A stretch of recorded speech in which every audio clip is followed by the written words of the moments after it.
Okay. Share screen. Okay. Can you see my screen? Yes. Okay. So what I've done, and this can be either hosted on I can either host it on a lightweight on a server myself, or you can run it on your computer. But basically, it takes all the R codes. So this is the return file. It asks you to like what each column is, like the name of each column. Mm-hmm. Then load in the farmer fringe factor, tell it what date it is, what the date column is. Same with the carbon risk factor. And then it starts doing the regressions. Okay. Basically, it's doing the joins for you. Okay.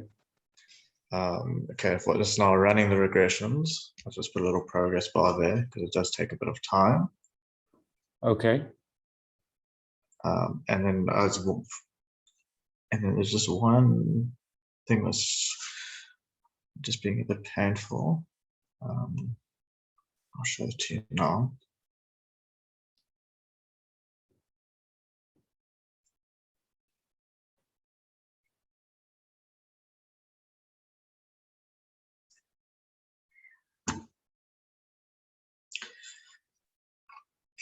Okay, and then you get the regression output that we had earlier. Mm-hmm. Once it's done, once it's did all the individual regressions, and then you can do the breakdown. I'm using this S&P for this. What variable do I want to decompose on? And then what is the matching ticker? And then it runs. I'm just having issues with it displaying at the end, but basically it's going to come out as a table, which looks like this. Mm-hmm. Okay. And that's basically all the functionality we have now. Right. Okay. So does this help? Does this sort of solve the problem? Yeah. Okay. Let me see if I can get it to probability of T. Just a little I mean, bit. I like to know what the, okay, so. Okay, well, once I get to display this, then I can push it and you can try run it on your side. Yeah. But you said you want to understand the underlying yourself. So would you like to share your screen, and then I can see what's going wrong? Right. So, okay. So let's see, how do I do this? Should I just, let me show you where I am, the RStudio. And I think, because, yeah, it looks like you've made, okay. So,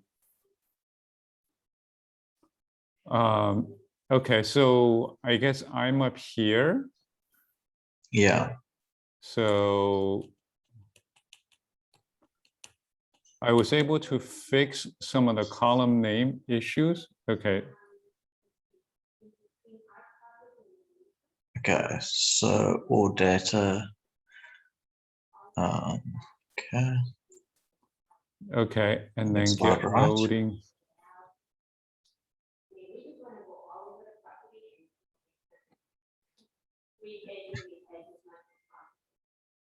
I'll just, if you cancel, if you push escape.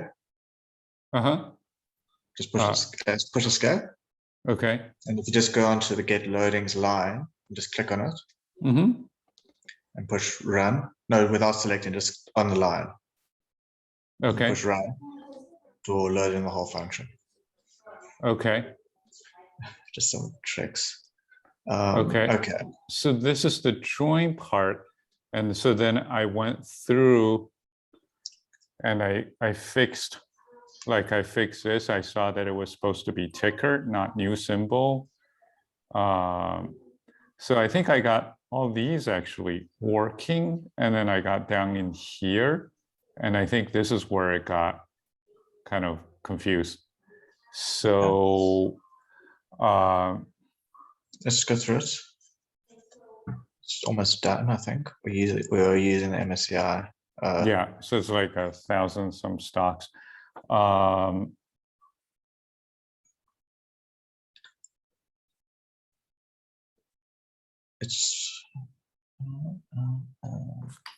It's on line 116, I think. Mhm. I Yeah, think. new sector name, but I think the new sector name, I was using the,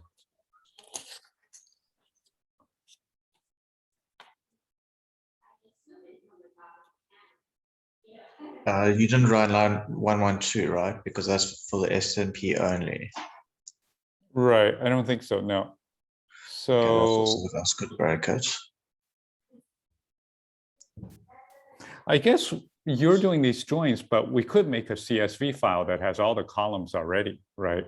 And then that would, because we're putting these all into a database. So like we could make a file with all the joined files and all the columns, so you don't have to do the joins in R like this, right? Yeah, I mean, there's two ways. You could either put it. No, you have to do the joins because the joins are on the residuals, which are run unless you're saving the residuals in the database. Okay.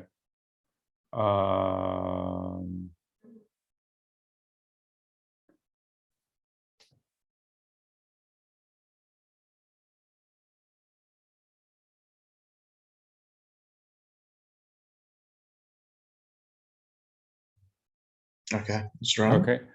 So then Let's so I got this figured out. And then we don't do that. And then sec stock breakdown. So this is where I go to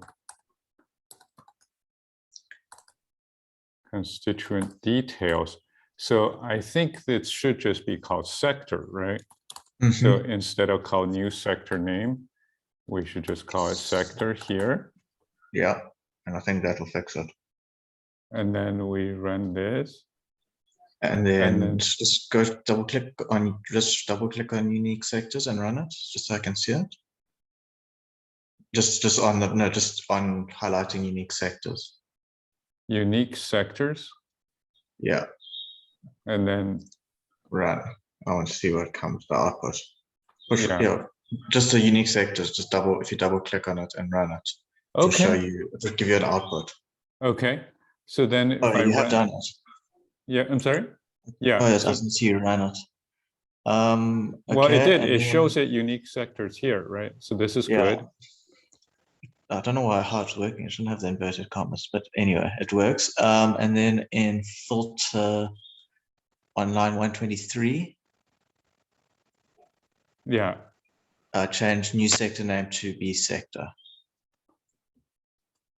Like this? No, without the inverted commas. Oh, it's a bit weird. Without the quote? Yeah. Okay. And also 9116, although it seems to be working. It shouldn't be, but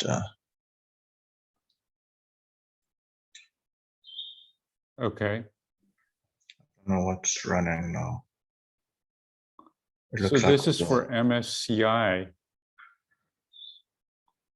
It's running. It's just to have sector. It's running. Yeah. It was just that join. Yeah. So it's fixed. Okay, let's just wait. Okay, so this is MSCI. It's just basically you have to change it to sector, right? You basically, if you looked at my thing, you have to choose. You basically have to keep the column name the same as the. Yeah. It's a hash and R. Okay. The double dash. The double dash. Should be a hash. The comment. Hash. Okay. Nice. Yeah. Okay. So I ran through that, And then, if we run those two line, those,